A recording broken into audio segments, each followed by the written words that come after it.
If a cold-hearted billionaire who had lost everything knelt down and begged you, "Please, pretend to be my wife for a week, to save my daughter," what would you do? The story unfolds amid the glittering lights of New York and a broken heart.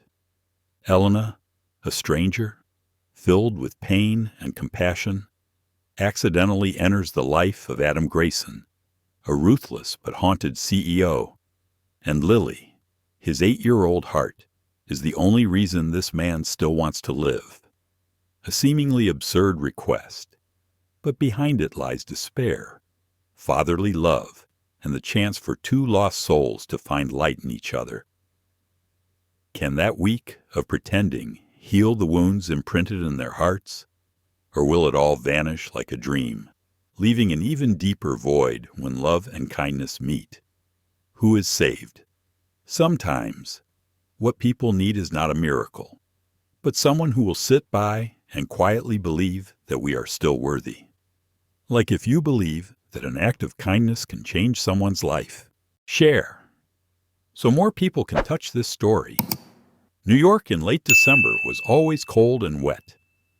The wind whipped hard on Hudson Street, and needle-thin raindrops filtered through the yellow lights of the still-open cafes.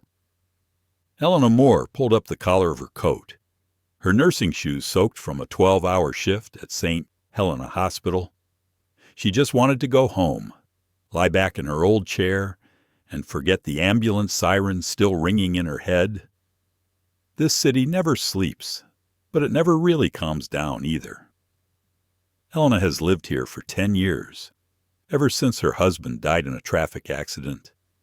10 years. She learned to endure the silence, learned to smile when people said, "You're so strong." Little did they know, there were nights when she sat by the window, watching the rain fall, just to hear the breath of the person who had died in her memory. Tonight, the same rain. She waited for a taxi on the corner, clutching her handbag. The rain was pouring down harder. Amid the rush of traffic, an image stopped her, a man kneeling in the middle of the street, his black vest soaked, clutching a skinny little girl. The car behind him honked its horn, but he didn't budge. Elena hesitated for a few seconds, then ran over. She put her hand on his shoulder, her voice trembling with cold. "Grandpa, what are you doing? The road is dangerous." The man looked up, his eyes gray as the winter sky were filled with an indescribable despair. You're a nurse, right from St. Helena." Elena paused. "Yes, but how did you know?" He looked down at the little girl in his arms, his voice hoarse. "My daughter. She needs you." Elena bent down. She was about 8 years old, her face pale, her lips purple. She placed her fingers on her small wrista, weak pulse, and a regular heartbeat. "She needs to be taken to the hospital right away." Her heart. But he interrupted, almost pleading. "No, it can't be. The girl won't have it." His eyes seemed to say something more than fear. "Please, just for a week. Can you pretend to be her mother?" Elena was stunned, thinking she had misheard. "What did you say?" he choked out. "Please, just for 1 week. Pretend to be my wife." In that moment, the sound of car horns, the sound of rain, everything seemed to disappear. Only his eyes remained both proud and desperate, of a man who once had everything but was now falling apart. Elena took a step back. Are you crazy?" He took a deep breath, then spoke slowly. "My daughter, Lily, has a congenital heart disease. She believes her mother is just passing away. If she knew the truth, the doctors say her heart would not be able to take it." Elena was silent. The rain pattered on her shoulders. He looked at her and continued, "You look like her. So much so that I thought—" The sentence hung unfinished. He bent down and squeezed the girl's dying hand. I'm Adam Grayson. You can call me whatever you want. But, please, just 1 week." Elena looked down at the child. Her eyelashes moved slightly. Her voice was as small as a breath. "Mom, are you back?" Elena's heart clenched. She didn't know what to say. Part of her wanted to turn away. This wasn't her business. But another part, the part that had lost loved ones before, understood the pain better than anyone. She spoke softly, almost whispering over the sound of the rain. "I don't know if I can do it." Adam looked up at her, his eyes filled with a faint hope. "Go see her. Just once. If you can't, I won't force you." Elena was silent. She reached out to pull the woolen scarf and gently wiped the child's small face. She felt the child's weak, trembling breath. And then she said, her voice lower and more determined, "Okay, but only for a week." Adam nodded, his eyes wet with rain, but shining as if he had just been saved. The three of them stood there, in the cold rain, in the city without stopping, like a movie scene that freezes at the exact moment a person's heart is moved. 1 week, a fragile promise between two strangers. But neither of them knew that 1 week would change all three of their lives forever. The next morning, the air was still damp with rain. The sky over New York was a thick gray, heavy clouds drifting over the skyscrapers like the weary breath of a city that had not rested for too long.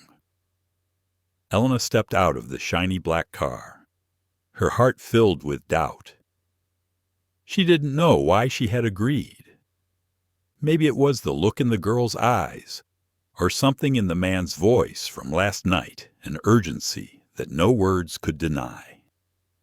The Grayson mansion is located in northern Manhattan, in a quiet neighborhood, far from the honking of cars and neon lights. The high gray stone walls are covered with moss, and the iron gate opens silently, like a breath. From a distance, the house appears large but cold, like a citadel built to block out the outside world. The old housekeeper opened the door, her face stern. "Mr. Grayson is expecting you." Her voice was flat and unfriendly. Elena walked in. The living room was so large that her footsteps echoed like a church. Everything was refined, luxurious, but cold and lifeless. There was no smell of food, no music, no sign of life except the wind rustling through the glass doors. Adam emerged from the hallway above. He was still wearing a black suit, but his face was etched with fatigue. He walked slowly down the stairs, a steaming cup of coffee in his hand. "Thank you for coming?" His voice was hoarse, almost a sigh. Elena crossed her arms and looked around the room. "I still don't understand why you chose me. There were so many others." Adam set down his coffee cup, his eyes lingering on her face. "Don't you remember yesterday? You made my daughter smile for the first time in months. Lily hasn't called anyone Mom since Sarah died."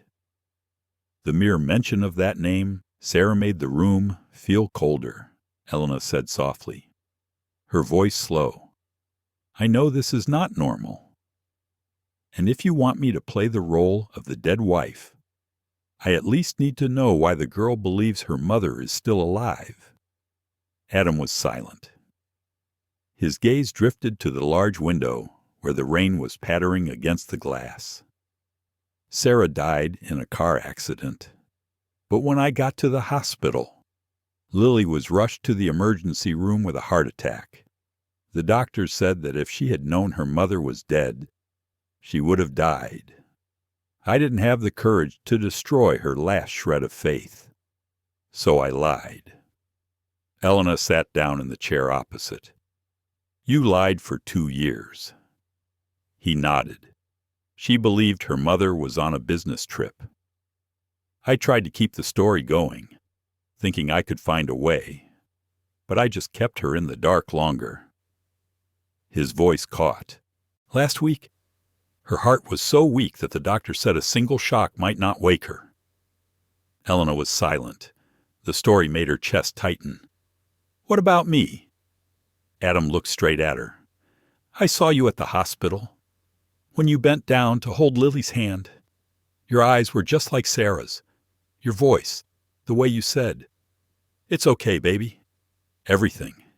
He paused, then said slowly, "I tried everything. Money, doctors, therapy. Nothing worked. Only you." Elena chuckled, a tired laugh. "Do you think I can just pretend children are not so easily fooled?" Adam replied, his voice more determined. "I don't need you to play the perfect role. Just be there. Let Lily believe her mother is still with her, at least until the doctor confirms her heart is stable. I can't lose anyone else." Elena looked at him for a long moment. In the dim light, Adam's face was carved from stone cold, hard, but with an unmistakable crack underneath. "Do you think she'll ever realize I'm not her mother? Maybe.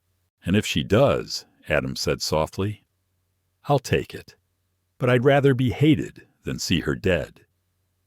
The room was silent. The sound of the rain was like a steady heartbeat in the tense atmosphere. Elena rested her hand on her forehead. In her mind, she saw her dead husband and the rainy night when he left. At that time, she also wished someone would lie to her, that he was just going away, that he would come back tomorrow. When she raised her head, she saw Adam's eyes still on her, the eyes of a desperate father, of someone who had loved deeply and lost everything. "Okay," she said softly. "I'll help. But I have conditions." Adam frowned. Elena continued, her voice firm. "I don't want money. I just need you to promise to tell Lily the truth. When the time is right, a child can't live a lie forever." Adam looked at her for a long time, then nodded. "You have my word." The housekeeper watched from afar. Her eyes filled with suspicion. Elena clearly felt that she was not welcome. But when Lily appeared at the top of the stairs, her brown hair messy, her small face lit up with surprise, all her thoughts vanished. Mommy. The call made Elena's heart ache. She knelt down, opened her arms, and welcomed the little girl into her embrace. The hug was light but warm, trembling as if she was afraid of losing her. She looked at Adam. In that moment, his eyes softened. No longer the cold CEO's, but a father who had just seen a miracle. Elena whispered softly into Lily's ear, "Mommy's home, honey." And somewhere in her heart, she knew she had just stepped into a story that would change everything. The first morning at the Grayson mansion began with pale sunlight filtering through thick cream curtains. Elena opened her eyes, taking a few seconds to remember where she was. The room was 3 times the size of her small Brooklyn apartment, with a white bed, oak bookshelves, and a balcony overlooking a snow-covered garden. Everything was beautiful, but eerily quiet. There was a light knock on the door. Margaret, the housekeeper, entered, holding a tea tray. "Breakfast will be served at 8. Mr. Grayson likes punctuality." Her voice was flat, her eyes unfriendly. Elena nodded, intending to thank her, but she had already turned away. She walked over to the large mirror next to the wardrobe. The person in the mirror looked unfamiliar, her brown hair tied back, the white silk nightgown Margaret had prepared. "You look just like my wife." Adam's words from last night echoed back to her. Elena sighed softly, "Like just a shadow." Going down to the dining room, she found Lily sitting at the long wooden table, her legs dangling, hugging an old teddy bear. Adam sat at the head of the table, eyes still glued to his tablet. his white shirt pressed, his black tie buttoned tightly. The air in the room was as cold as a company meeting.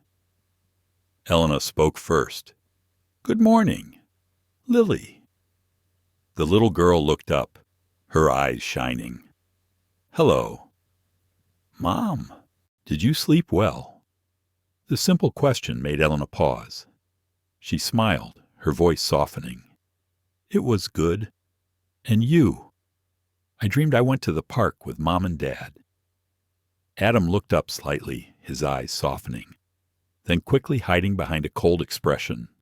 He whispered, "Eat up. Lily, you have an online class with the doctor today." Elena noticed the strange abundance of food on the table: toast, eggs, fruit, orange juice, but no one was actually eating. The housekeeper stood silently in the corner, like part of the furniture. Lily turned to Elena and whispered, "Mom, can you tell me about your business trip?" The question made Elena's heart clench. She glanced at Adam, who just nodded, a sad nod. She tried to keep her voice casual. "I went to a place with lots of lights, sea and bougainvillea, but I missed you so much." Lily smiled, her eyes sparkling. "So did Mom bring you a present?" Elena looked around and saw a small shell bracelet on a shelf nearby. She picked it up and said softly, "Yes, Mom picked this for you, so that whenever you miss me, you can just touch it." The little girl hugged herself to her chest, happy as if she had been given the world. Adam watched the scene, silent, his eyes filled with a mixture of gratitude and sorrow. After breakfast, Adam left to work upstairs. Elena and Lily sat in the living room, where the light filtered through the glass windows onto the wooden floor. She helped Lily read, occasionally adjusting her breathing, because any emotion would upset Lily's heart rate. Elena told the story softly, her voice low and steady, making the little girl listen with fascination. "Mommy, will you always be here?" The question was like a knife cutting lightly. Elena looked at that innocent smile, trying to hide her choking. "Mommy will be here until I am strong enough to not need you anymore." Lily looked up, her eyes serious in a childish way. "Then you have to stay for a long time, because I'm very weak." Elena didn't say anything, just hugged the little girl. At that moment, she saw herself again, once weak, once needing someone to say, "Everything will be okay." In the afternoon, Margaret handed Elena a stack of papers.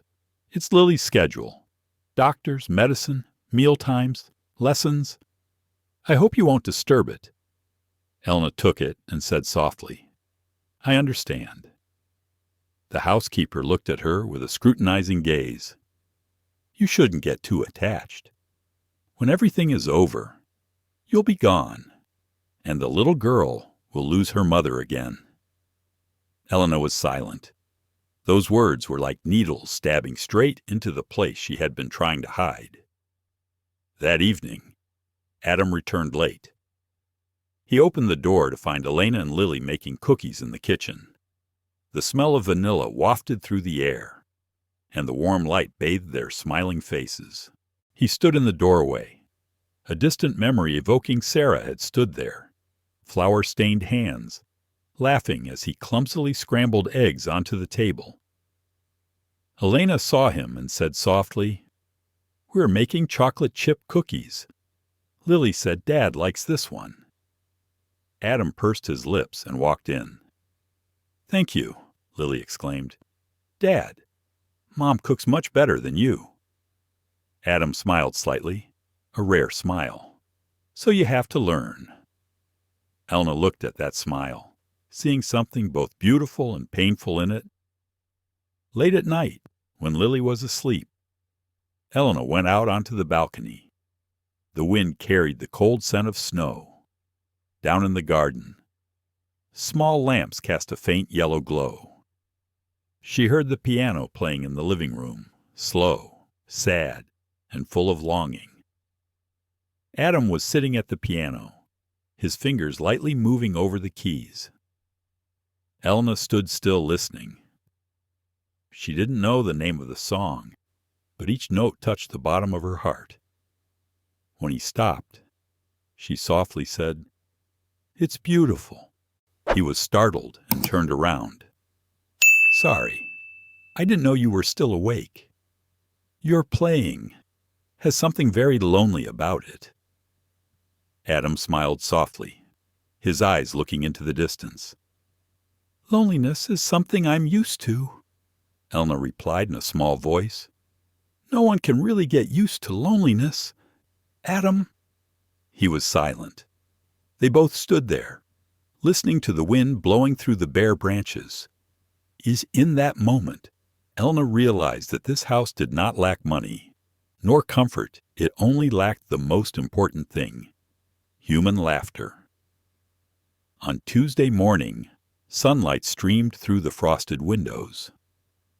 Elena stood in Lily's room, adjusting the pillows and helping her into her pale blue floral dress. Every movement was gentle, patient, and natural, to the point that she was surprised. In just 3 days, the girl had become a small part of her life. Lily smiled in the mirror, her voice filled with joy. "Mommy, am I beautiful?" Elena bent down, fixing the messy hair on her forehead. "The most beautiful. But remember to eat breakfast. Mommy doesn't want this princess to faint in the middle of class." The little girl laughed, hugging her neck. Adam stepped in and stood in the doorway. He watched them silently. The sight took him by surprise. It was as if, for a moment, the once empty house had begun to beat again. "Dr. Dawson will be here at 10, he said. "Lily, be good. After the checkup, I'll take you out to the garden." Lily nodded and ran off. The two of them were left, and the atmosphere became quiet. Elena stood with her back turned, tidying up the bedding. Adam walked closer, his voice low. "Thank you for doing this. I know it's not easy," Elena replied without turning around. "I did it for Lily, not for you." He nodded slightly. "Still, I am grateful." There was a sincerity in his voice that she did not expect. The morning passed in a light bustle. Elena and Dr. Dawson checked Lily's health, taking notes, asking more detailed questions than a normal nurse. The doctor smiled at Adam. "She's improving. Maybe it's because she's feeling better. I don't know what Miss Moore did, but she's much happier." Adam looked at Elena, his eyes warming. She only replied softly, "Sometimes the best medicine is safety." That afternoon, Elena sat with Lily in the study. She pointed to a picture on the wall, a large portrait of Sarah, Adam's ex-wife. "Mom, why aren't you wearing that necklace?" Lily asked, pointing to the pearl necklace around the woman's neck. Elena paused. She looked at the thin chain, then down at her bare neck. "I left it at work. I'll bring it back when I have a chance." "Really? Mom, really?" The lie came out as light as a breath, but her heart felt heavy. That evening, Margaret came to find her. "Miss Moore." Her voice was cold as steel. "I know you are sincere, but don't forget this is just a play. The play is over. Everyone goes home." Elena let out a soft breath, smiling faintly. "I haven't forgotten, but sometimes a role saves a real person." The housekeeper didn't reply, just shook her head and left. After dinner, Adam suggested taking a walk in the garden with Elena. For the first time, she saw him put his phone and his work aside. The wind was cold but pleasant, the scent of wet grass mixed with the smell of wood from the old porch. They walked slowly along the stone path, the yellow light casting long shadows on the snow. Sarah loved this garden, Adam said softly. She planted every rose bush, every lavender plant.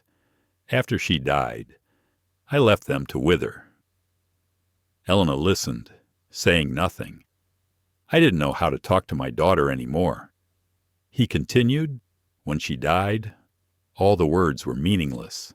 I just worked, made money, thinking that with enough money the pain would lessen. But it didn't, Elena said softly. He nodded. Yes, it was just waiting for the chance to swallow me. They stopped by the small pond in the backyard. The water reflected the light, rippling in small circles. Elena bent down, picked up a dry leaf, and turned it in her hands. I used to think like you, she said slowly. When my husband died, I worked like crazy, not daring to stop, because if I stopped, I would collapse. Adam turned to her, his eyes full of understanding for the first time. And did you collapse? Elena looked up at the dark sky, smiling sadly.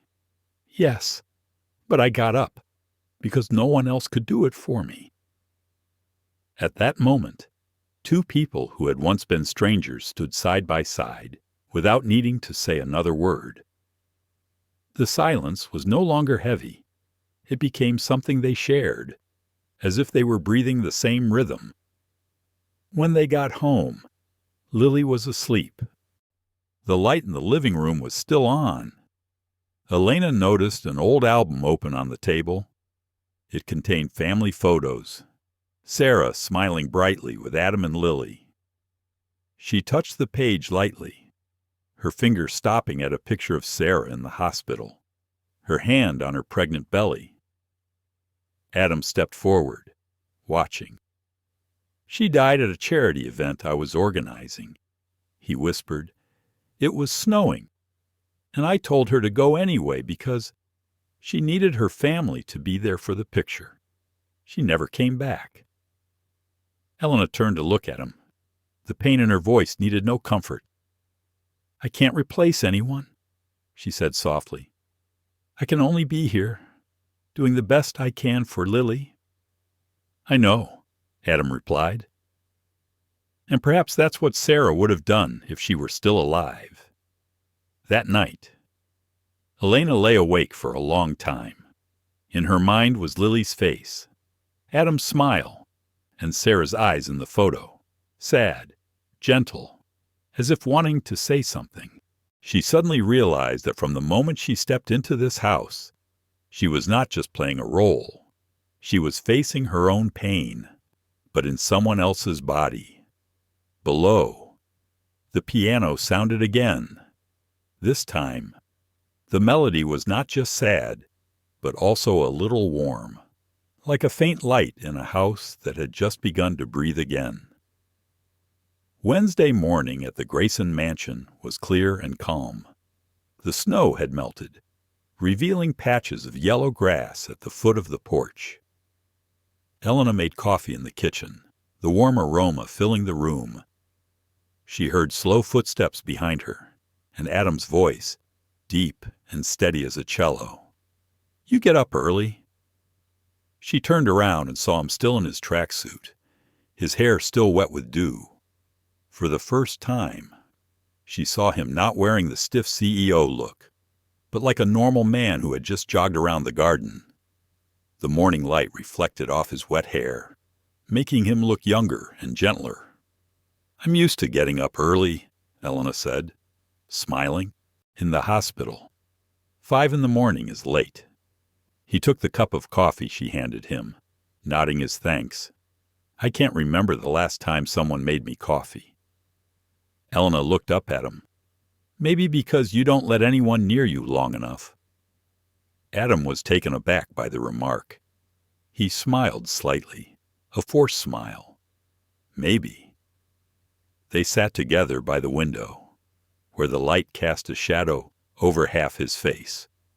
For a long time, there was only the sound of the clock on the wall and the steam of the coffee. You know, Adam said, his voice low, people thought I was emotionless when my wife died.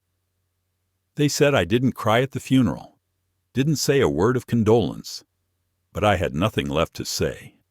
When you lose a part of your soul, you don't know how to express it." Elena was silent. She could sense the loneliness in his voice, a pain so closed it was almost petrifying.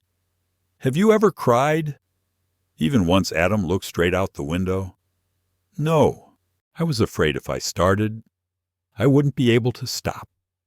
Those words made Elena silent. In that moment, she understood that behind that strong appearance was a heart that had been frozen for too long. Lily ran in, cutting through the heavy atmosphere. She hugged her teddy bear, her voice cheerful. "Daddy, can we go to the snow garden today? Mommy said the snow is starting to melt." Elena looked at Adam, nodding slightly as if giving in. He bent down and patted her head. "Okay, but dress warmly. Daddy will help Mommy prepare hot cocoa." The little girl ran away, leaving the two adults looking at each other. Adam smiled softly, his voice low. "I've never heard her talk so much. It's because she feels safe. Elena, you can do what I can't. You don't need to compare. I'm only here temporarily," he replied softly, his eyes darkening temporarily, "but enough to remind me of what it was like to live." It was a light snowfall at noon. The three of them went out into the garden. Lily held her father's hand, and Elena's hand tightly. She laughed as Adam helped build a snowman. Elena watched the two of them, a rare image of peace. For a moment, she forgot it was just an act. Margaret watched from a distance, her eyes filled with concern. She knew what was happening. The look Adam was giving Elena had changed. It was no longer grateful, but something deeper, more dangerous for both of them. In the afternoon, Lily went to bed early because she was tired. Elena went down to the living room and saw Adam sitting alone in front of the fireplace, holding a glass of wine. The fire reflected an orange light on his face, highlighting his deep, strangely sad eyes. "Do you believe in fate, Elena?" She walked over and sat down on the chair opposite. "I believed, then lost, then believed again. And you, I didn't. I thought everything could be bought, calculated. Until Sarah died." He paused, his voice hoarse. "I signed dozens of contracts every day, but none of them teach me how to keep someone." Elena looked into his eyes, her voice slow. "You are still holding on, just in a different way. You think so. Yes, you hold on to her memory with pain. But holding on like that forever, it will kill you." Adam was silent. The firelight fell on his face, creating a shimmering line between light and dark. "After a while," he said softly, almost in a whisper, "Sarah once said I was the coldest-hearted man alive. She wasn't wrong. I can negotiate with the whole world, except my feelings." Elena smiled softly, not sarcastically, but sympathetically. Every heart aches, no matter how cold it is. It just needs someone patient enough to warm it sometimes. They sat in silence for a long time, the only sound being the crackling of the firewood. Elena looked at his hand, large, strong, but trembling slightly as he set his glass down. She saw the man beneath the veneer of power, tired, wounded, and yearning for forgiveness. A moment later, Adam stood up and walked over to the piano. He began to play an old song, the melody as light as the wind, but full of nostalgia. Elena listened silently, her eyes stinging. "When the song ended," she said softly, "Sarah's so lucky. She was loved so deeply by someone." Adam turned back, his gaze meeting hers, deep and slow. "And I am lucky to have someone remind me that I still have a heart." Elena bowed her head, saying nothing. Between the two of them, no words were needed, The silence was as heavy as an unspoken confession. That night, when she returned to her room, the snow had stopped falling outside the window. The lake in the backyard reflected the faint moonlight on its still surface. Elena gently touched her chest, where her heart was also beating faster than usual. She knew clearly that this play was going beyond the boundaries that both of them had set, and that, sooner or later, would make them pay the price. That morning, the sunlight streamed through the living room window, illuminating the family photo on the shelf. Elena and Lily were preparing breakfast when Margaret walked in, her face as serious as ever. She placed the cream-colored envelope on the table, her voice even, "A package for Mr. Grayson, sent from Zurich." Adam had gone on a business trip 2 days ago, so the house was much quieter. Elena took the envelope, intending to put it aside, but accidentally the small photo inside slipped out. She bent down to pick it up, and her eyes froze. In the photo, Adam is standing next to a woman, not Sarah. She is wearing a red dress, her hand on his shoulder, smiling naturally. Their faces are closer than is necessary for friends. In the background, the sign of a luxury hotel is clearly visible. Elena felt her chest tighten. She put the photo back in the envelope, trying to calm herself. It could be work, but a little voice in her head kept saying, "Why didn't he ever mention this trip Lily ran over?" Her voice clear. "Mom, what are you looking at?" Elena quickly smiled, hiding the envelope behind her back. "It's nothing. Just a letter from Dad." The girl nodded, sitting down innocently on the chair, looking at that innocent smile. Elena felt her heart ache. She didn't understand why she felt betrayed, when it was clear that there was no bond between her and Adam. But her heart didn't listen to her mind. At noon, while Lily was studying online, Elena went out to the garden. The wind carried the scent of wet earth after the snow melted. She sat down on the wooden chair and opened the envelope again. This time, there was another folded piece of paper, a bill for the Zurich Palace Hotel. 2 rooms next to each other, but with only one person paying Adam Grayson. She didn't know why it hurt. Maybe it was the nights he shared, the honest stories, or just the way he looked at her in the firelight that night. Part of her believed he was starting to see her not as Sarah, but as Elena. Margaret appeared behind her, startling her. "You shouldn't read other people's letters," she said, her voice cold as the wind. "I didn't mean to, but you did." Elena clutched the envelope. "Do you know who the woman in this photo is?" Margaret glanced at him, then replied softly, "Miss Isabella Devereux, the PR director of Grayson Group. She used to be close to the boss before you came along." Elena fell silent, feeling her heart skip a beat. Margaret continued, "Don't get yourself confused. Miss Moore, he's a man who's good at making people feel things, but he's never known how to keep anyone. When she left..." Elena sat there, staring at the envelope in her hand. Everything felt heavy. She knew Margaret was right. Adam was someone who could make others believe what he said, because he wanted to believe it, at least for a moment. That night, Adam returned earlier than expected. Elena was still reading in the living room, Lily already asleep. He opened the door, looking tired, but his eyes brightened when he saw her. "I'm home. Thanks for looking after Lily." Elena looked up, smiling slightly, but the smile was no longer natural. "Did you have a good trip?" "There were some problems with the partner in Zurich, but it's okay. Are you going alone?" He paused, then said, "Not really. Isabella's coming with me to handle the media." Elena put the book down, her eyes never leaving his. "I understand." Her voice was calm, but Adam sensed something was different. He walked closer, sitting down on the chair opposite. "Are you angry? I have no reason to be angry." But your tone was different. Elena looked straight at him, and for the first time there was no tenderness in her eyes, but deep hurt.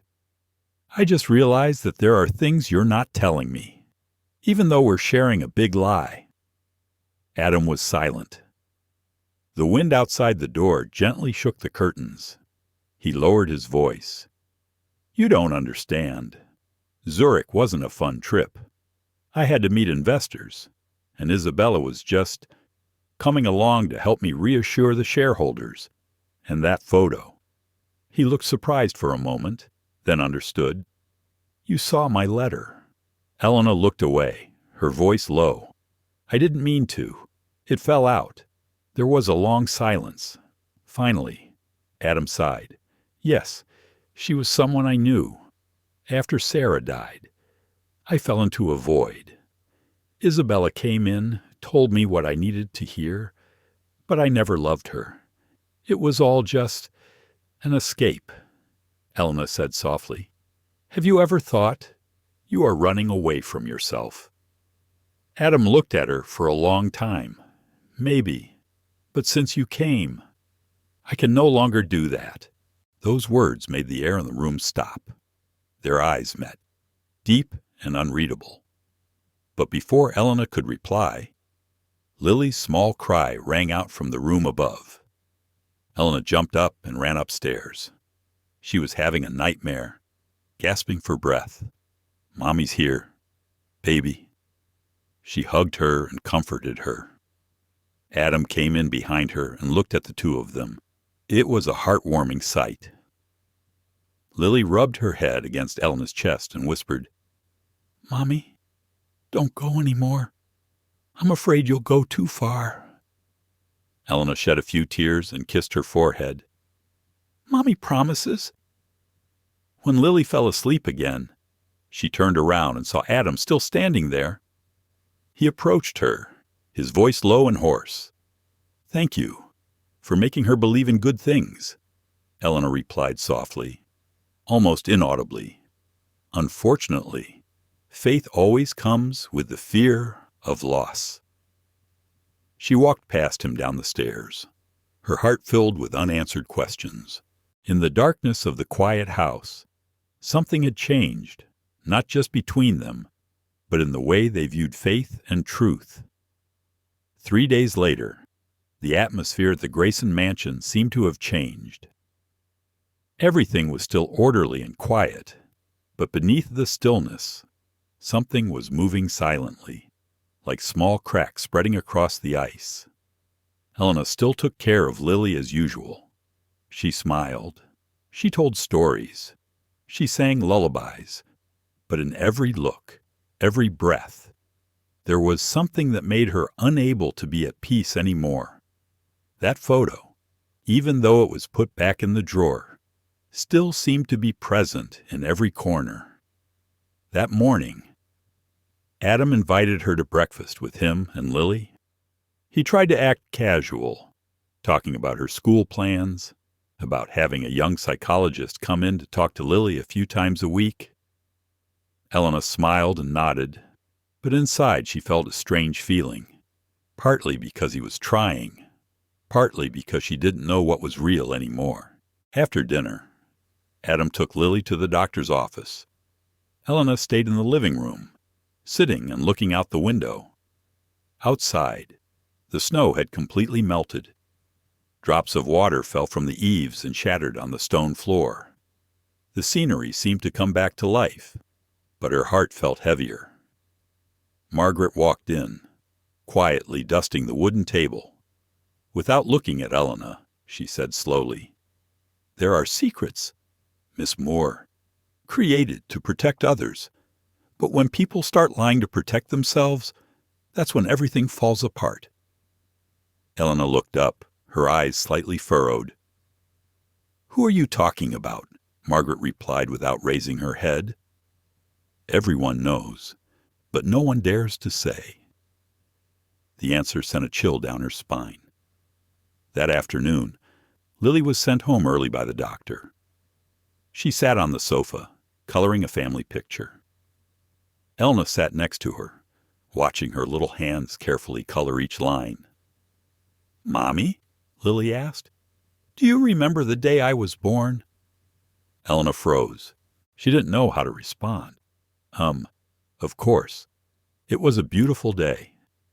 Dad said it was snowing. Yes, it was white.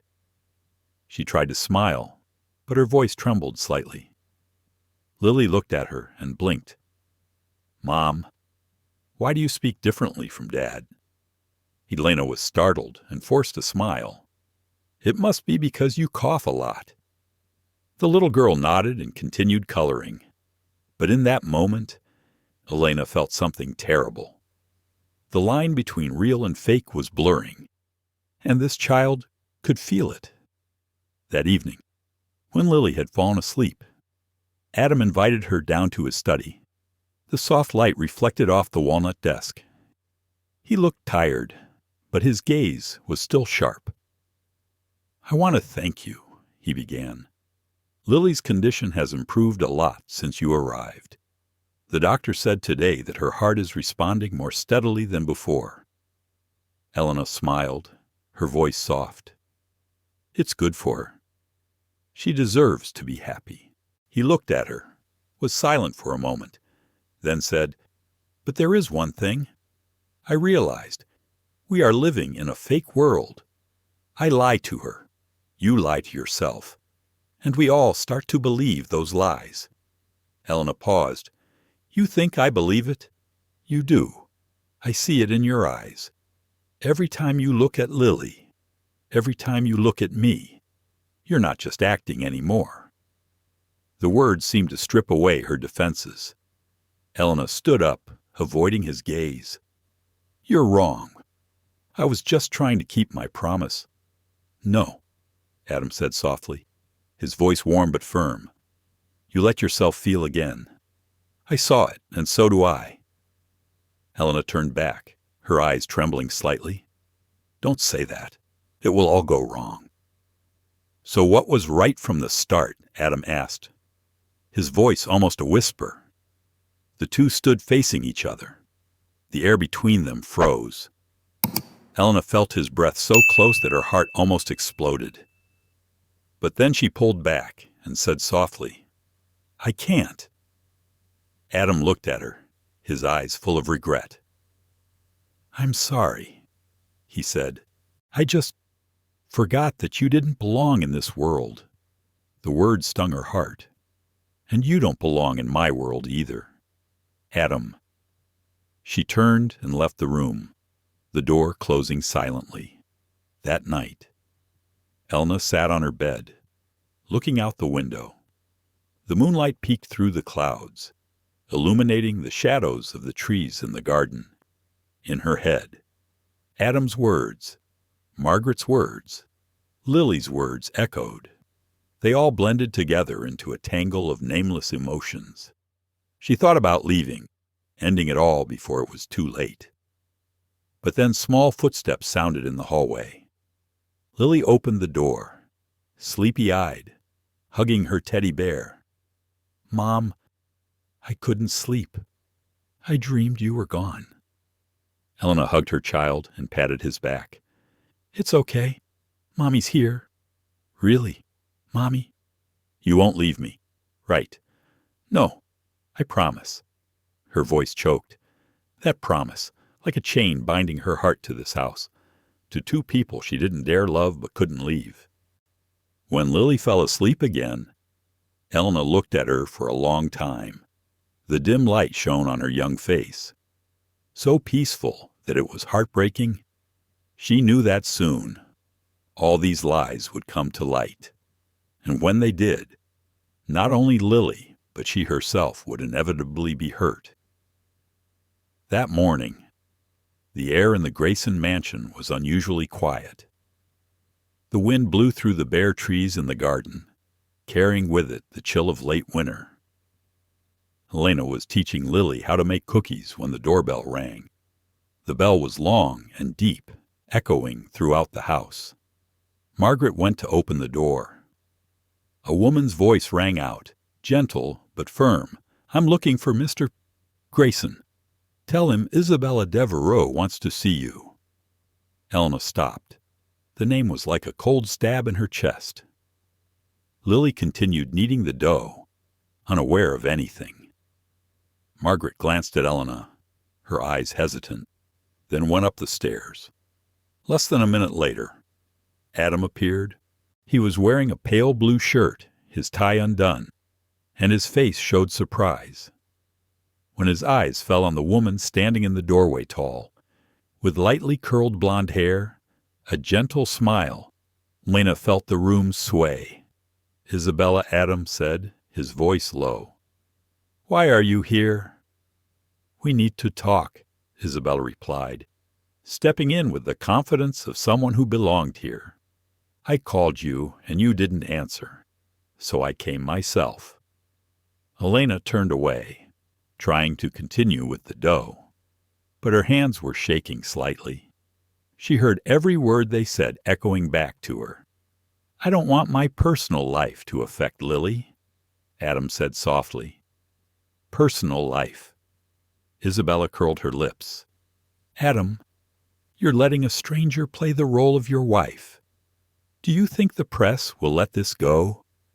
The shareholders are starting to doubt you. I'm here to help you, like before." Her voice was soft, but sharp. Adam kept his composure. "I know what I'm doing." "No, you don't," Isabella replied, taking a step closer. "You're playing with fire. She might have you believe this is therapy. But when the truth comes out, it will all come crashing down, and you'll lose everyone's trust." Elena unconsciously clenched the wooden spoon handle. She wanted to step out and say that she didn't need anyone's pity, but she couldn't. Adam looked at Isabella, his voice resolute. "I don't need anyone to teach me how to love my daughter, and I don't need outsiders to interfere." Isabella looked at him, her eyes blinking slightly. "What about me? I was the one you trusted the most." "I know, but things have changed." "Changed?" "Because of her." Isabella's voice was sharp. The air in the room was thick. At that moment, Lily walked out of the kitchen, her eyes wide. "Dad, who is this?" Isabella paused, then immediately smiled gently. "Hello, baby. She is Dad's friend." Lily held Elena's hand and said softly, "Mom, she is so beautiful." The word mother came out so suddenly that Isabella turned to Elena, her eyes filled with shock. "Mother," she repeated, her voice filled with surprise. "You asked her to play the role of mother?" "Adam?" Adam was silent. Elena squeezed Lily's hand, intending to say something. But Isabella sneered, "How ridiculous! Not only did you lie to the shareholders, but you also lied to your daughter. What would Sarah think if she saw this?" The words were like a knife stabbing through the air. Adam clenched his jaw, and Elena turned pale. "Enough! Isabella!" His voice was cold. "Get out of here. Now!" Isabella smiled faintly. "You can chase me away, but you can't chase the truth." She turned on her heel and walked out the door, leaving behind a trail of strong perfume mixed with the smell of half-baked bread. Lily looked up, confused. "Dad, what did she say? Who is Sarah?" Adam was silent. Elena bent down and took her hand. "It's okay, honey. Just an old friend of mine." But Lily still looked at her father, her eyes filled with doubt. For the first time, something seemed to break inside her young soul. A small doubt, but enough to make Elena scared. That evening, Adam sat in his study, a glass of wine in his hand, but not drinking. Elena knocked on the door and entered. "You should have told me," she said, her voice low but firm, "about Isabella. I didn't think she'd come, but she did, and Lily heard everything." Adam lowered his head, his voice tired. She just wanted to hurt me. Isabella doesn't understand that I don't care what people say anymore. Elena looked at him, her eyes softening. You may not care about others, but you have to care about Lily. She deserves to hear the truth, from you. He looked up, his eyes heavy. You don't understand. Elena, when Sarah died, Lily almost died of a heart attack. I couldn't tell her the truth. I couldn't. She stepped closer, her voice slow, but you can't live in a lie forever. This wall will collapse sooner or later. And when it does, the one who will be hurt the most will be Lily, not you. Adam was silent for a long time. The fire in the hearth burned low, its flickering light illuminating his face, the face of a man torn between love, fear, and truth. Finally, he said, his voice almost a confession, I'm afraid of losing both of you, the girl and me. Elena looked at him, her heart aching, but she only replied softly, You can't keep anyone with fear. Adam. She turned and left the room. In the hallway, she paused. The moonlight through the window illuminated a photograph of Sarah hanging on the wall. The woman's smile was gentle, but there seemed to be something deeper, as if Sarah were watching them, waiting for them to dare to face the truth. In that quiet night, Elena knew. The past had officially returned, and it would not leave until all secrets were told. It had been raining since early morning, the raindrops pattering on the thick glass windows, mingling with the sound of the wind blowing through the cold gray garden. Elena stood on the second-floor balcony, her hands tightly gripping the railing. Down in the yard, Adam was talking on the phone, his voice low and tense. She couldn't hear clearly, only saw his shoulders slumped forward, his hands clenched as if trying to hold back something that was about to break. Elena still felt the echo of yesterday's encounter. Isabella's look, full of contempt and pity, was like a wound that had not yet healed. She didn't know what she was angry about, that Adam hadn't told her the truth, or that she had let her emotions get this far. Lily walked in, holding her teddy bear. Mommy, Daddy isn't having breakfast with me today. Elena sat down and stroked her hair. Daddy has something to do. Honey, he'll be up in a minute. Lily nodded, then asked softly, Who's Miss Isabella? Elena was stunned. The innocent question was like a knife. She's an old friend of Dad's. Is she angry with Dad? No, it's just she and Dad don't understand each other anymore. Lily pondered for a moment, then said softly, I'm afraid Mom will leave too, like her. Elena hugged her child, feeling a lump in her throat. No, I'm here, no matter what. I'll be here with you. But in her heart she knew those words were as fragile as breath. At noon, Adam returned from the office. He looked tired, his raincoat still wet. The house was silent, except for the crackling of the fire in the fireplace. When he entered the living room, Elena was sitting on the chair, her eyes on the framed photo of Sarah hanging on the wall. You didn't tell me how Sarah died, she said, her voice calm but cold. Adam paused. I thought you knew. I know she died in an accident, but I don't know why she drove out of town in the snow. He looked at her for a long time, his eyes tired. Elena, you don't need to know that. No. Adam, I need to know. If I'm going to stay here, if I'm going to continue lying for you, I need to know everything. Silence filled the room. Finally, Adam walked over and sat down in the chair opposite. The fire burned into his face, hardening his features, but his eyes were strangely pained. Sarah left the house after we had a fight, he said slowly. She found out I was cheating on her. With Isabella. Elena felt the air freeze in her lungs. She tried to stay calm, but her palms were cold. She wanted a divorce. I said some terrible things, that she was weak, that I needed someone stronger.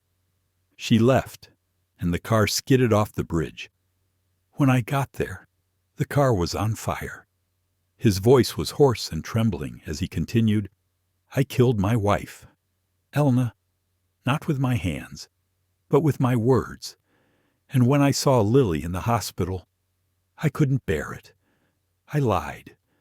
I said her mother was still alive, just gone for a while. The doctor said, if I told the truth, her heart would stop. He looked up, his eyes red. Do you understand? I live in sin every day. Every time she says Mom, I hear Sarah's voice in it.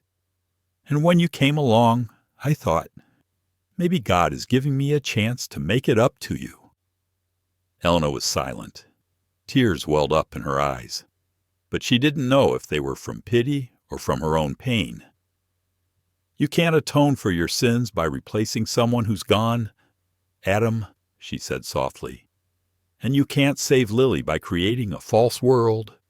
Adam nodded, his hands shaking slightly.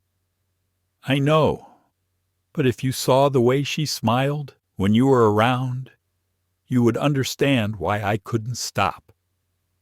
Elena looked at him, the powerful, strong man who now looked like a lost child.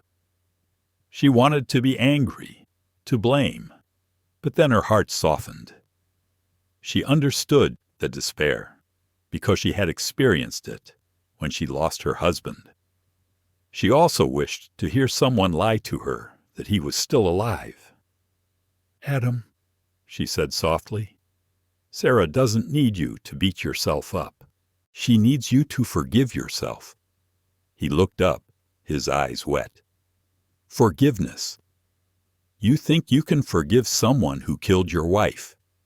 No one says it's easy, but if you don't do it, you'll lose Lily too. They sat in silence, listening to the rain outside patter against the glass roof. Finally, Adam sighed, his voice fading into thin air. Can you promise me one thing? What if one day I don't have the courage to tell Lily the truth? You will tell it for me. Elena bowed her head slightly. I promise, but I hope you will be the one to do it. When she returned to her room that night, Margaret was waiting in the hallway. Her eyes were deep and sad. He told you, didn't he? Elena nodded. I've been here for 20 years, watching him be the passionate young man and the stranger he was. Margaret said softly, I just hope this time you can make him stop. Stop what? Stop the self-punishment. Elena was silent. The housekeeper lightly touched her shoulder, then left, leaving Elena standing alone in the dim light. She looked out the window, where Adam sat alone on the porch, the small firelight illuminating his face. The rain was still falling, but something inside him felt as if it had just broken.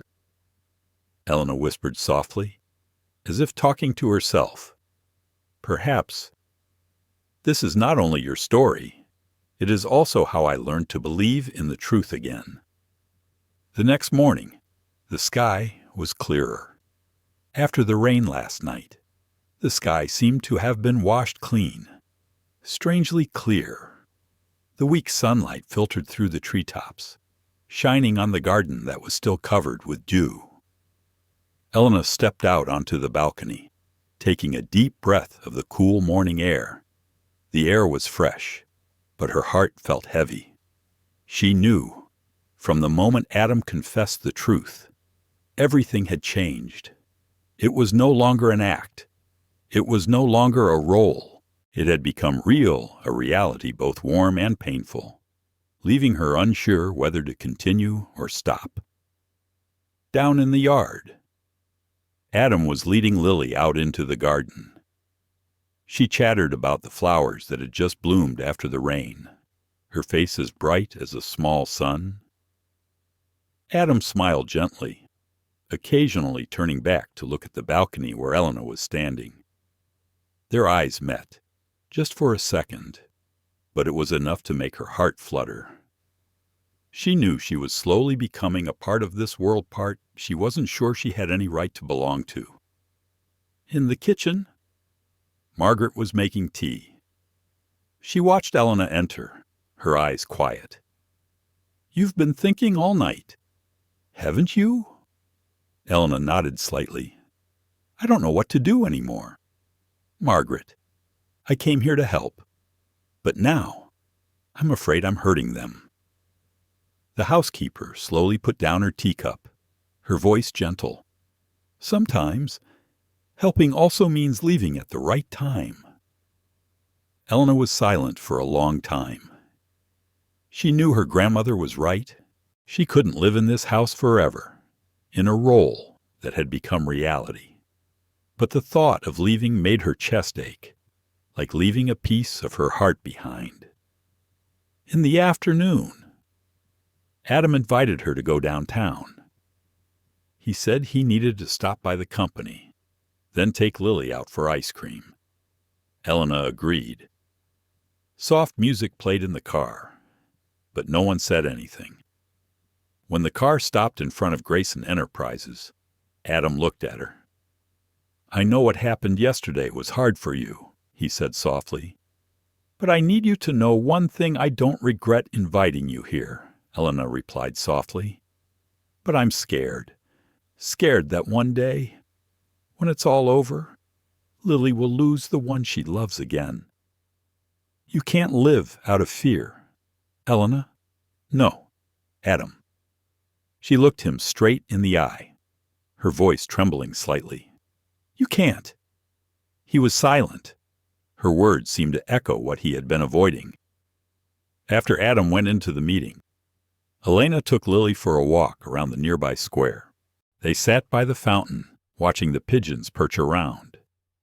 Lily ate vanilla ice cream, laughing as she ate. "Mom, I want to go to the beach this summer," she said, her voice full of excitement. "Dad says Mom is afraid of water every year, so she never comes with me." Elena smiled sadly. "Maybe this year Mom will try. Really. But in her heart, she knew that summer would probably never come." When they returned to the car, Adam was still in his meeting. Elena took Lily to a nearby cafe. She let her play with wooden blocks in the corner while she sat looking out at the street. The doorbell rang. A woman entered, tall, with a familiar face. "Isabella." Elena gently gripped her coffee cup. Isabella approached, smiling faintly. "I know you're here." "What do you want?" "Isabella, just a few words." "Did he tell you what happened between us?" Elena was silent. "He didn't tell you everything," Isabella continued. "After Sarah died, I was with him. He said he would marry me, but then he took it back. He didn't love anyone, Elena. He just loved the feeling of being forgiven." She leaned down and whispered close to Elena's ear, "Don't be so foolish as to believe that you are different from us." With that, Isabella left, leaving a lingering scent of perfume in the air. Elena sat still, her heart filled with bitterness. She wanted to protest, to say that she was different, but deep down, she knew those words had touched her deepest fear. That evening, when Adam returned, he noticed the distance in her eyes. "Is something wrong?" "Nothing," Elena replied, her voice soft but hollow. He stepped closer. "Are you hiding something from me?" She turned away and said softly, "It's not that I'm hiding something. I'm just trying to leave, but I don't know how." Adam froze. "Leave? Yeah, I can't stay. Every day I stay here, I make things harder for you and for Lily." He took her hand. "Elena, please, I can't do this alone. She looked at him, her eyes filling with tears. You have to learn to do it. I'm just a passerby. Adam, I'm not Sarah, and I can't replace her. He squeezed her hand tighter. But you brought us back to life, so keep living, even when I'm gone. The words made Adam choke. He let go of his hand and took a step back. The room was dead silent, except for the ticking of the clock. Elena turned away, but tears were already rolling down her face. She knew she had chosen the right path, but it was also the most painful one. That night, when Lily was fast asleep, she went into her room and placed a kiss on her forehead. Daughter, I can't promise to be here forever, but I promise to always love you, wherever you are, she whispered in the darkness, knowing that tomorrow morning, when the sun rose, she would have to leave this place. Dawn rose slowly, spreading a pale yellow light across the frosted windows. The Grayson mansion was strangely quiet, except for the gentle sound of the wind blowing through the pine trees. Elena had woken up early. She packed her things in silence, each small item carrying a piece of memory the scarf Lily had given her. The scribbled, "I love you," mom note, the thank you card Adam had left in the desk drawer. She sat down on the bed, looking at the small suitcase in front of her. In that moment, she felt like she was cutting off a part of her life, but deep down, she knew this departure was necessary, not just for her, but for all three of them. When she stepped out of the room, the hallway was still dark. Margaret was already waiting there, holding a woolen scarf. "It's still cold. You should wrap yourself up," she said, her voice soft but slightly trembling. Elena took it, replying softly, "Thank you for everything." Margaret smiled sadly. "I just hope this time you don't leave your heart here." Elena nodded slightly, but did not reply. Small footsteps sounded behind her. Lily, her hair disheveled, holding a teddy bear, stood at the end of the hallway. "Where are you going?" "Mom." Her voice was still sleepy, but her eyes were bewildered. Elena froze, her hands tightening on the handle of her suitcase. She didn't want her daughter to see her leave like this, but now it was unavoidable. "Mom, I have to go away for a while." "Lily, can I come with you?" "No, honey. You have to stay here with Daddy. He needs you, but I need you too." Lily's voice caught. Elena bent down and hugged her tightly. She felt the small warmth, the rapid heartbeat of a child afraid of losing what was most important. "I will always be here," she whispered, placing her hand on her chest. "In your heart." Lily's tears fell onto her shirt, warm and salty. Adam appeared at the end of the hallway, standing still. He was wearing a white shirt, half-buttoned, his hair slightly disheveled as if he had not slept all night. "Elena," he called softly, his voice hoarse. She put Lily down, wiped her tears, and walked towards him. "You woke up too early?" she whispered. "You couldn't sleep. You knew she was leaving, and you didn't stop me." He breathed, his eyes tired but determined. "If I wanted to keep you to fill the void before, I understand now that love isn't a prison. I just want you to know, stay or go. You are still the one who changed us." Elena looked at him, her eyes filled with tears. "You don't need me to change anything. Just live. Adam, live truthfully, without fear, without running away. Tell Lily the truth, when you're brave enough.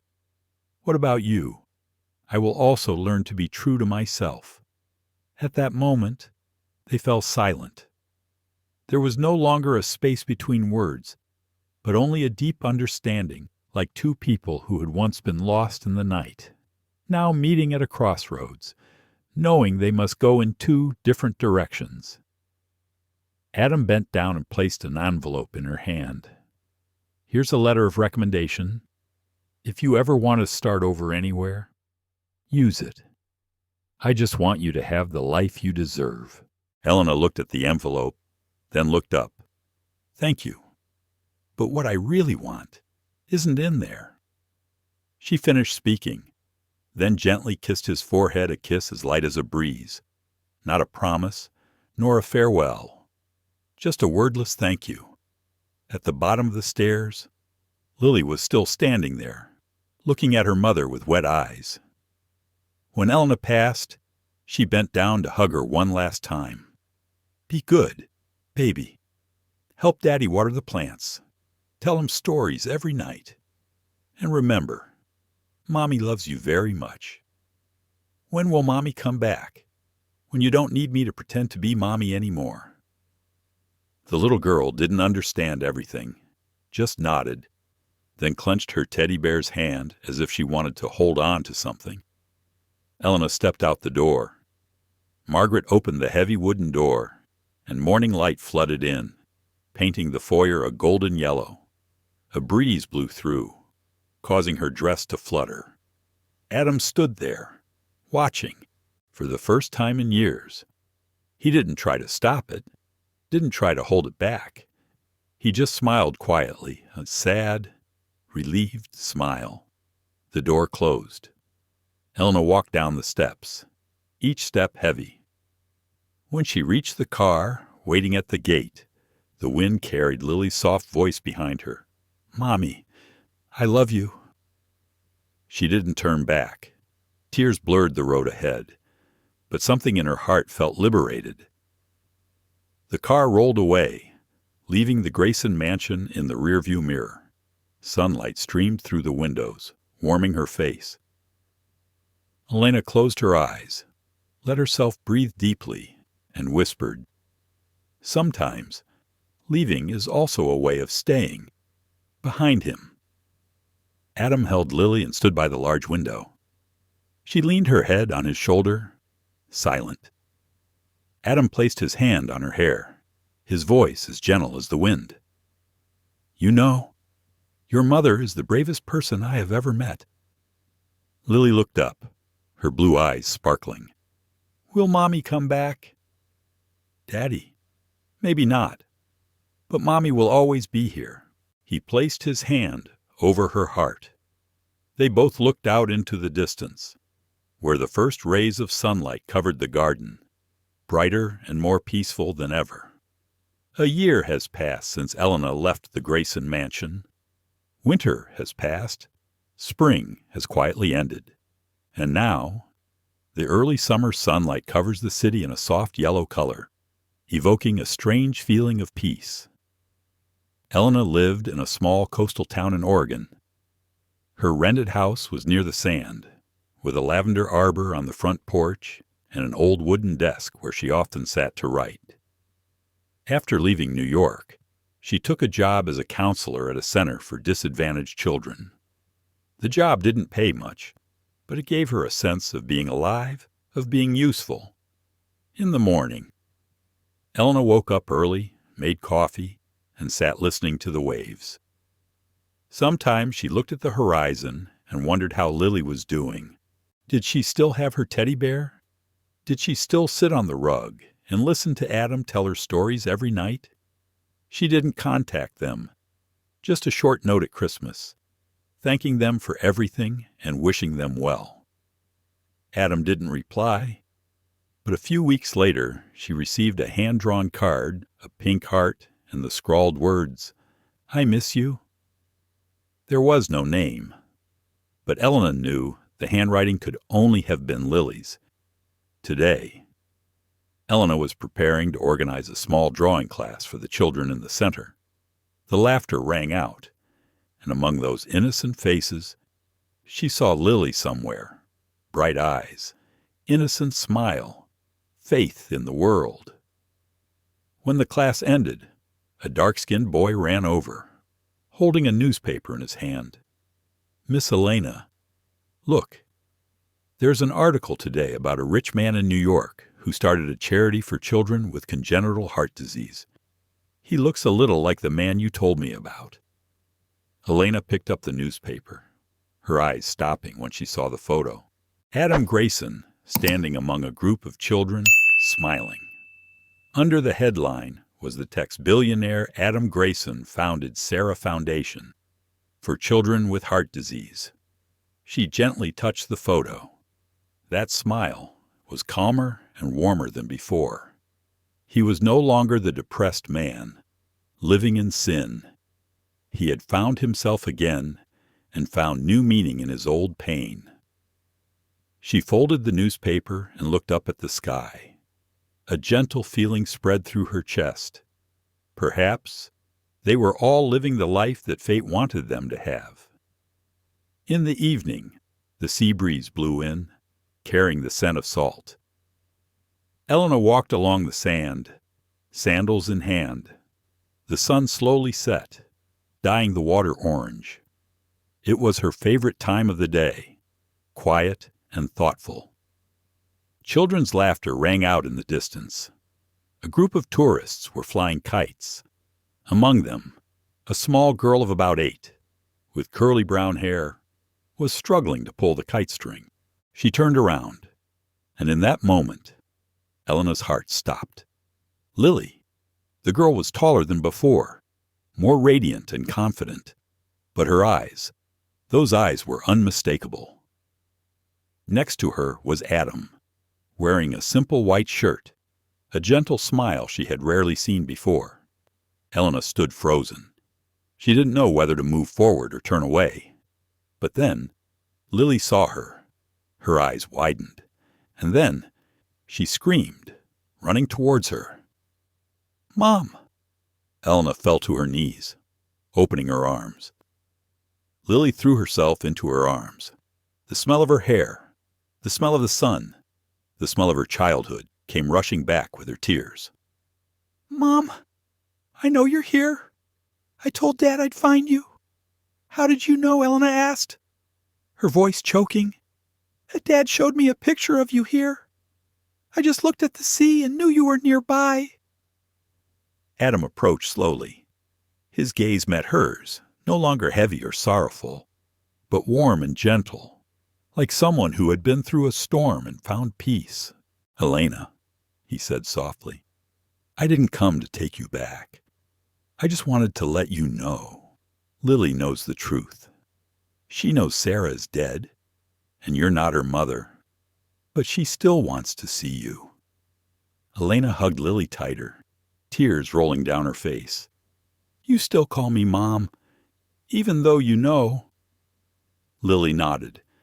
"Because you are the one who made me believe in miracles." That sentence left her speechless. The three of them sat by the beach until sunset. Adam said he had started a foundation in Sarah's name, and that it made him feel at peace. "I think Sarah would have wanted me to do that," he said. Elena smiled. "I think she's proud of you." Adam turned to her, his eyes gentle. "And you, Elena, what will you do next?" She looked out to sea, the wind blowing through her hair. "I will still be here, helping other children, teaching them to believe that the world is still good. Maybe that is the rest of my story." Lily sat between them, smiling. "So this summer, will you stay with me?" Elena looked at Adam. He said nothing, just nodded slightly. "Yes, just this summer," she replied, smiling. "Then we'll see what else the world has to offer." The sun had set. The three of them looked out at the horizon, where the last light of day merged with the sea. No one said anything more, because sometimes the most beautiful stories end when words are not needed, just peace in the heart. The summer night in the seaside town was so quiet that you could hear the waves lapping against the shore, steady as the heartbeat of the sea. After a long day with Lily and Adam, Elena returned to her small house. The moonlight shone through the window, casting silvery shadows on the wooden table where she sat writing every night. She opened a drawer and pulled out a stack of old letters tied with pale blue ribbon. They were letters she had written to Adam, to Lily, but never sent. Some were written during nights of intense longing. Some were written after she'd received word from the center that a child had survived successful heart surgery. Each letter was a piece of her heart, filled with things she'd never said. Elena opened the top one. Her handwriting was soft and slanted, blurred in places by long-dried tears. Adam, there are nights when I still see you in my dreams, not as a powerful man or a burden, but as a father sitting by the bed, reading stories to his daughter. I think that is the truest image of you. I used to be afraid that I would never escape the past, until I realized sometimes the past is not to be forgotten, but to be forgiven. I have forgiven you and myself. Elena put the letter down and took a deep breath. Outside, the laughter of a few tourists echoed from the seaside cafe, then faded into the night. She picked up her pen and opened a new page. My dear Lily, when you read this letter, you will probably be much older. I don't know where I will be then, but I hope you are still smiling, still believing in beautiful things. I used to think that love only exists when people are together. But now I understand. Sometimes love is knowing how to let others be free. I can't be by your side forever, but my love will never leave. Every time you see the sea, remember, I am still somewhere, looking at you. She stopped writing, her eyes blurring. This letter was different from the others. It was no longer an apology, no longer a regret. It was peace. The window was open, and the sea breeze carried the smell of salt and lavender from the porch. Elena stood up and stepped out onto the balcony. The moonlight reflected off the sea, shining like a silver ribbon. In the distance, she could see the lights of the nearby villa where Adam and Lily were staying. They had rented a small house by the sea for Lily to spend the summer. Elena smiled. She didn't need to be in the same house to feel close to them anymore. Just knowing they were safe made her feel at peace. The next morning, Lily knocked on her door, holding a bouquet of wildflowers. Mommy, I picked some for you. Elena hugged her, the scent of the flowers and the morning sun melting her heart. Adam followed, carrying a basket of cookies. We brought breakfast, he said softly. The three of them sat on the porch, eating muffins and drinking coffee. The sound of the waves mixed with Lily's laughter, making the idyllic scene almost perfect. You know, Adam turned to Elena. Lily started drawing. Her teacher said she was really talented. Really, Elena looked at her with pride. What did you draw? I drew Mommy, Daddy, and the ocean. Lily replied, her eyes lighting up. The teacher said each picture had a heart in it. I said my heart was Mommy. Elena smiled softly, tears welling up again. But this time it was from happiness. That afternoon, while Adam was taking Lily for a walk, Elena returned to her desk. She took the letter from last night, put it in an envelope, and sealed it. But this time, she didn't write the recipient's name. Instead, she wrote a small line in the upper left corner, to the person who needs it at the right time. She put the envelope in a drawer at the daycare center. They had a special program every month, anonymous letters to desperate children. Elena wanted some child someday to read this letter and feel hope the way Lily had helped her believe in miracles. When the sun had set behind the sea, Adam and Lily returned. The three of them walked along the beach, the waves lapping gently at their feet. Lily ran ahead, leaving 2 small rows of footprints in the wet sand. Adam walked beside her, silent for a moment, then said, Thank you, Elena, not just for what you did for her, but for helping me learn to love again without fear." She looked at him and said softly, "No one ever truly loses the people they love, Adam. They just move on to another way of being in our memories, in our actions, in the kindness we spread." He smiled. "You always say things that make people feel better." "No," she chuckled. "I just say what I need to hear." They looked at each other. No need for promises, no need for endings or new beginnings. Just two people who had once lost their way, now reunited where they should belong, between peace and the vast ocean. As night fell, Lily fell asleep on Adam's shoulder. Elena sat beside her, listening to the sound of the waves and the baby's steady breathing. She realized that sometimes the most beautiful thing in life is not holding on, but knowing how to let go at the right time, so that love can grow freely.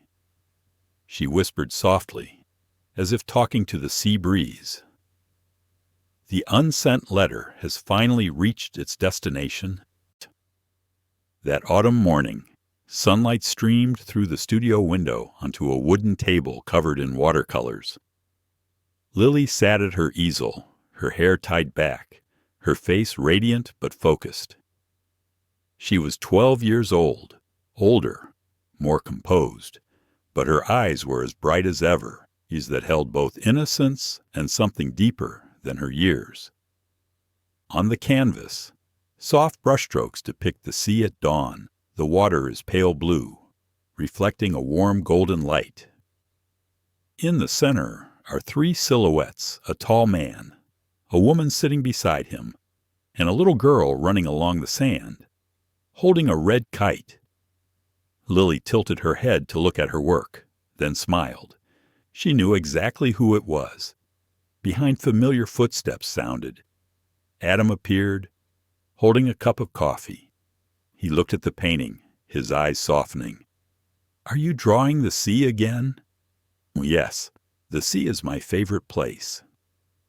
Adam sat down next to her, his voice low but warm. "And it's also where you found me." "Right." Lily nodded, her smile slightly sad. "I remember that day. You said that whenever I see the waves gently lapping, it means that I'm still smiling somewhere." He was silent for a moment. Every time Lily mentioned Elena, he felt a mixture of pity and gratitude. After that summer, Elena stayed in town for a few more months, then accepted a teaching position at a new center further away. They kept in touch, but less so. Life went on like that, peaceful, but not without its quiet moments. He still remembered that day of parting. By the sunny beach, Elena said, "Adam, we have both reached our destinations. Don't be sad, because parting is not the end. It is a way for the story to live on." Adam believed it, but every now and then, he still caught himself looking out to the horizon, where the sea met the sky, for a glimpse of the woman who had changed his life and his daughter's. "Dad," Lily said, pulling him back to the present, "I think I'll call this painting Sea of Mothers." Adam raised an eyebrow. "That's a nice name, but why mothers?" She smiled, her eyes shining with a maturity he hadn't seen at her age. "Because I have two mothers, one who gave birth to me and one who taught me how to love the world." Adam looked at his daughter, his throat tight. He put his hand on her shoulder and squeezed gently. "We're both proud of you, Lily." That afternoon, they took the painting to the school's small art exhibition. Lily's work was placed in the center, attracting the eyes of many people. The painting was not only beautiful, it had a soul. A middle-aged woman with salt and pepper hair stood there for a long time, then asked, "Did you paint it yourself?" "What does it mean?" Lily replied softly, in a clear but firm voice. "That love never dies. It just changes form." The woman smiled, placing her hand on the girl's shoulder. "You have the soul of a storyteller, not just an artist." Adam stood at a distance, silently watching his daughter, his eyes shining with pride and emotion.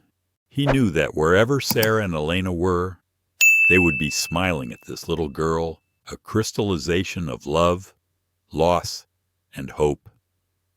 After the exhibition, Lily asked her father if she could go to the beach for a while.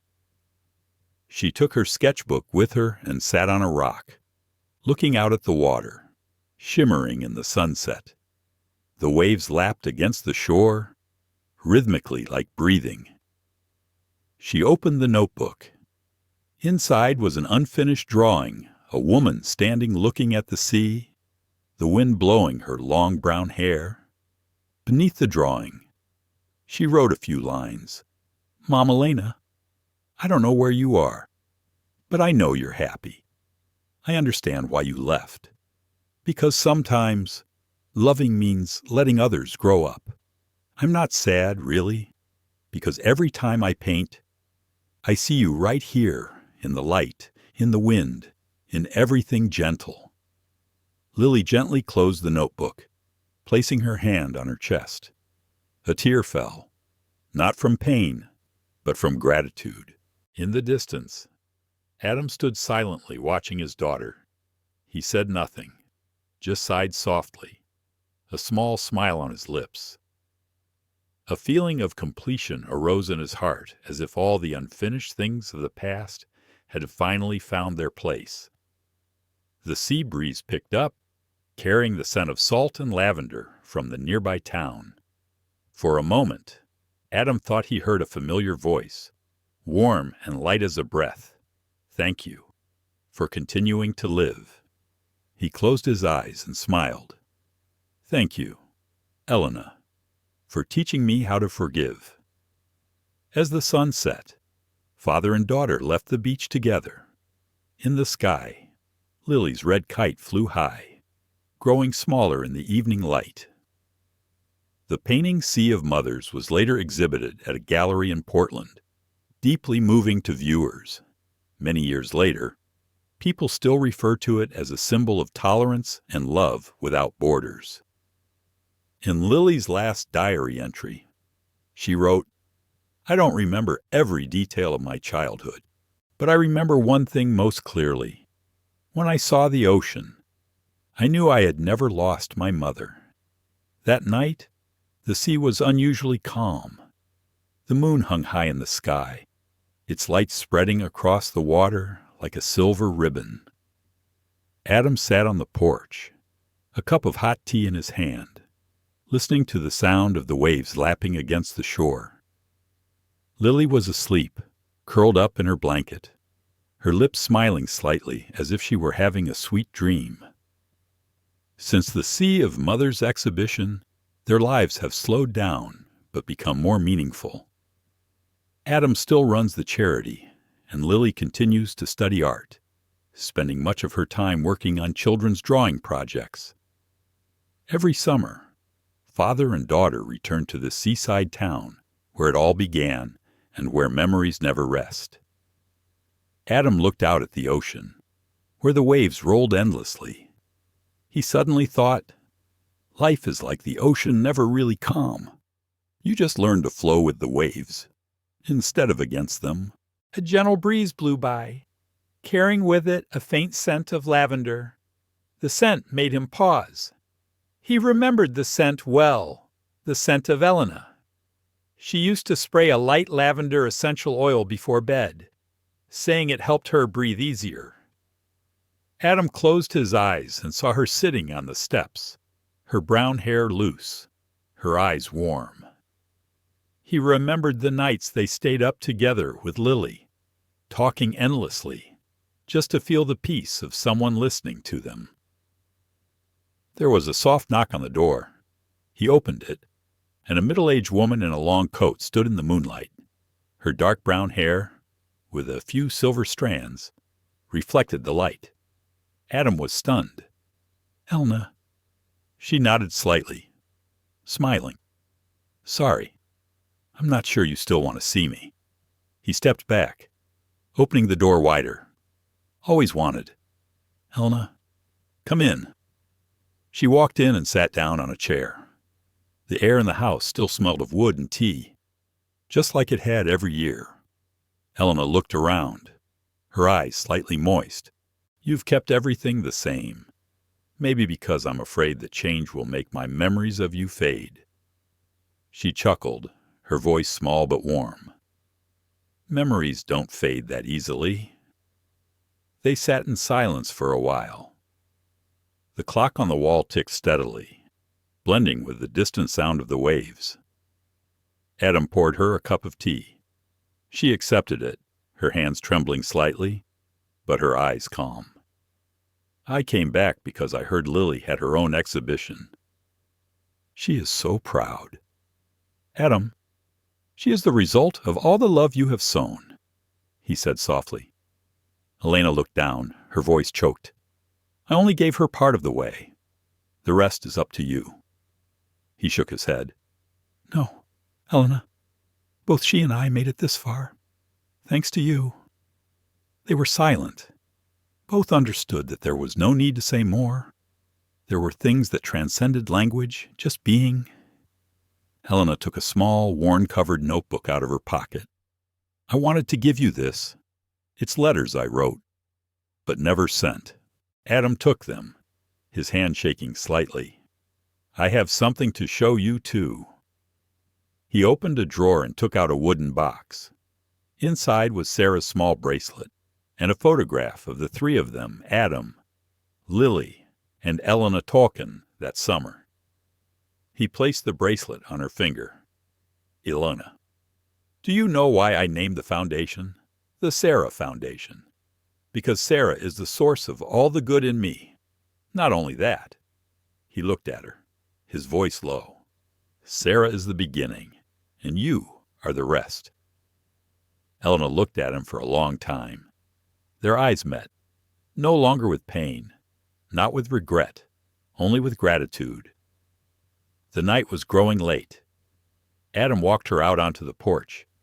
The moon was still shining, the wind was still blowing, and the waves were still rolling. Elena turned, her smile as light as a breath. "You know, Adam, I used to think life was about finding things, but it turns out the most important thing isn't finding things. It's realizing things when you get there." "Are you there yet?" he asked. "Yes," she whispered. "Right now." She turned away, walking down the steps, her small figure in the moonlight. Adam watched, his heart filled with emotion. He didn't call her back. He didn't need to, because he understood. There are people who don't come to stay, but to change us forever. As she disappeared around the corner, Adam looked up at the sky. A shooting star streaked past, quick as a breath. He said softly, like a prayer, "Thank you, Elena, for teaching me how to love without fear of loss." That night, he did not sleep. The waves lapped steadily. The wind sang softly. The waves never slept, like the memories of her, of love, of the journey they had taken together. The next morning, Lily ran to the beach, shouting, "Daddy, there are new footprints."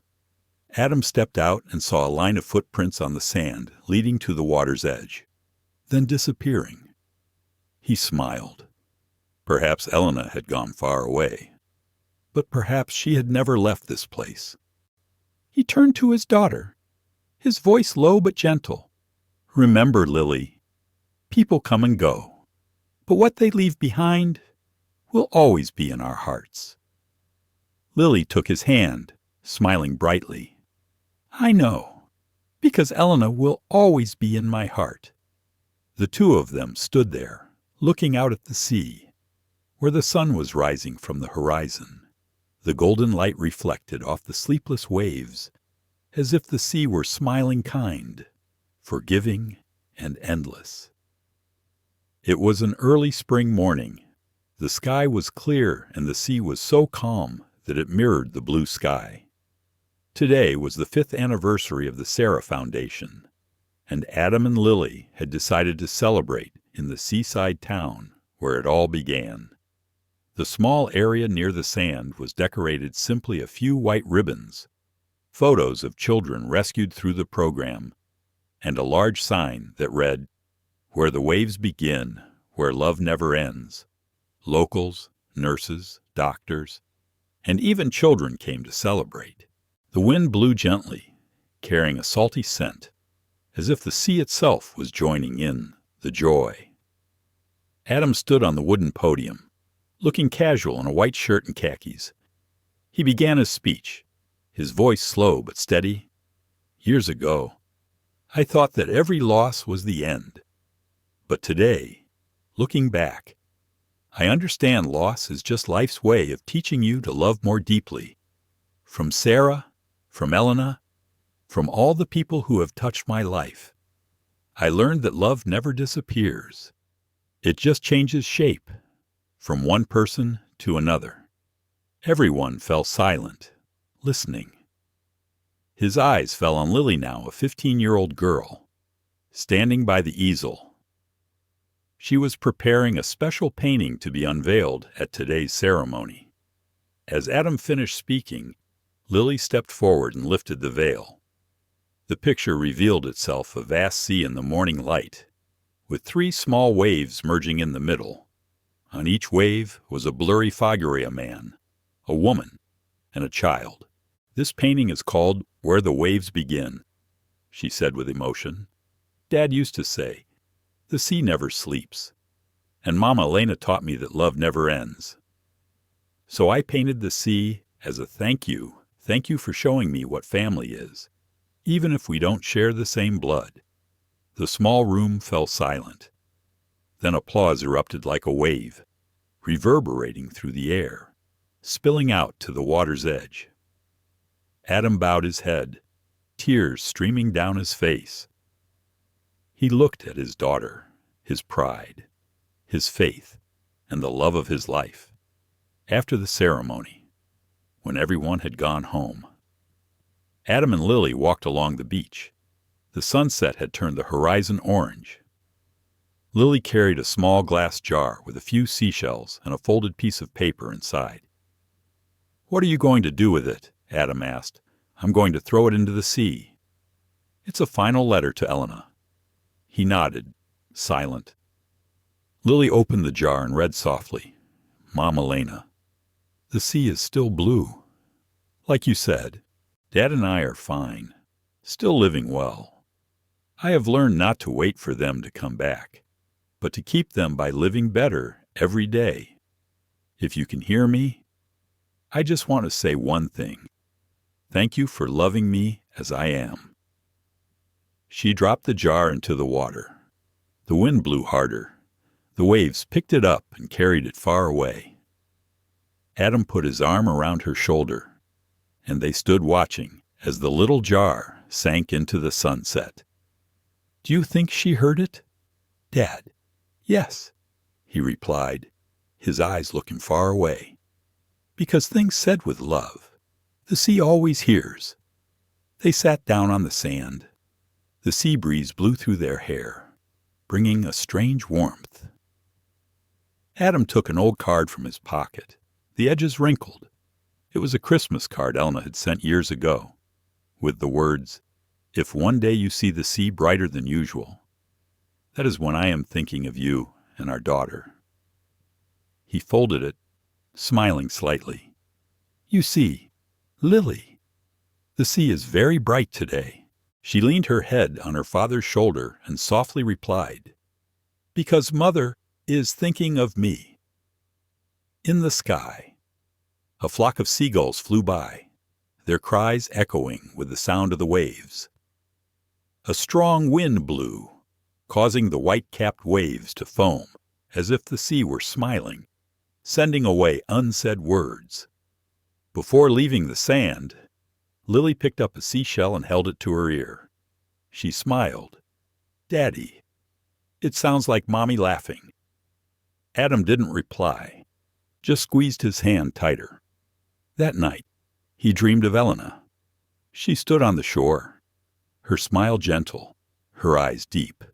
There was no distance, no sadness, only peace. She said to him in a voice like the sound of waves, "Adam, you have arrived. Live as the sea moves forever." When Adam woke, the sun was up, casting a golden light over the sea. He stepped out onto the porch and took a deep breath. The sea was still the same, endless, forgiving, and full of life. He smiled, knowing that from here on, his life with Lily would continue, like the waves that never stopped spreading love. Their story of three people who have been hurt and lost does not end here. It simply returns to where it began, where the waves gently touch the shore, and love begins a new cycle. In the end, Can You Pretend to Be My Wife for 1 Week is not just a love story. It's a journey of healing, forgiveness, and rediscovering the quiet power of kindness. Adam teaches us that grief does not have to define who we are. It can refine us, make us more human. Elena reminds us that sometimes the smallest act of compassion can save a soul lost in darkness, and little Lily shows that love. In its purest form, asks for nothing, it simply gives. Life will always test us with loss and uncertainty, but through empathy, patience, and the courage to stay gentle in a harsh world, we can find peace again. Because healing doesn't always come from grand gestures sometimes. It begins with one simple choice to care.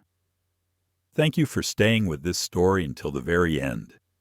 If it touched your heart, even just a little, please like this video, share it with someone who needs hope, and subscribe so you won't miss the next story that might heal you a bit more. Remember, every act of kindness sends a ripple like waves on the sea. It always comes back. And maybe, just maybe, that wave will find its way to you.